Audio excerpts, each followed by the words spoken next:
Friends, இன்றைக்கி நாம் டேஸ்டியான பன்னீர் மிளகு வறுவல் செய்யலாமா? வாங்க வீடியோக்குள்ளே. ஃபஸ்ட்டு வந்து பன்னீரை வந்து சிறிது சிறிதாக கட் பண்ணி இது மாதிரி எடுத்துக்கோங்க. அதுக்கப்புறம் ஒரு டீஸ்பூன் வந்து கார்ன்ஃப்ளவரு, ஒரு 1/4 ஸ்பூன் வந்து உப்பு, அதுக்கப்புறம் 1/4 ஸ்பூன் வந்து ரெட் சில்லி பவுடரை போட்டு நல்லா வந்து பெசரி வச்சுருங்க. அது மாதிரி அதுக்கப்புறம் ஒரு தக்காளி, 2 பெரிய வெங்காயம் நறுக்கியது, சிறிது கருவேப்பிலையை நறுக்கி வச்சுக்கோங்க.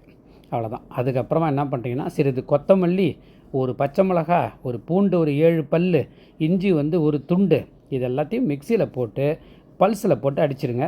இல்லைனா நம்ம இடிகல்லில் போட்டு இடித்து கூட வச்சுக்கலாம்.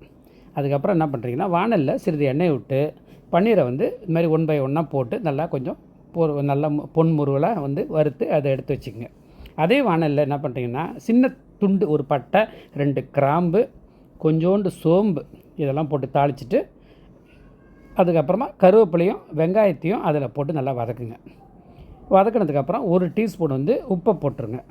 உப்பை போட்டுட்டு இதில் வந்து அரைச்ச வந்து விழுது இருக்குல்ல, அந்த நம்ம அரைச்சிட்டு மிக்சியில் அரைச்சி எடுத்துகிட்டு வந்தோம்ல பல்ஸ் வச்சு, அதையும் இதில் வந்து சேர்த்து வதக்குங்க. அதுக்கப்புறம் நறுக்கிய வந்து தக்காளியை இதில் சேர்த்துக்குங்க.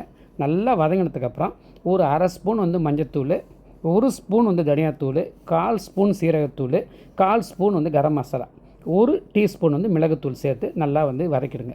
சிறிது உப்பை போட்டு 1/4 டம்ளர் தண்ணீரை விட்டு நல்லா சுண்டியவுடன் அதுக்கப்புறம் வறுத்த வந்து பன்னீரையும் அதில் சேர்த்துக்கலாம். இந்த பன்னீருக்கு பதிலாக நம்ம வறுத்த உருளைக்கிழங்கு, அதுக்கப்புறமா எறா இதை கூட சேர்த்துக்கலாம். நம்ம ஃபைனலாக நம்ம கொத்தமல்லி தூவி இறக்கிடலாம். சூப்பராக இருக்கும். செஞ்சு பார்த்துட்டு எப்படி இருக்குன்னு சொல்லிட்டு கமெண்ட் பண்ணுங்கள். பாய்.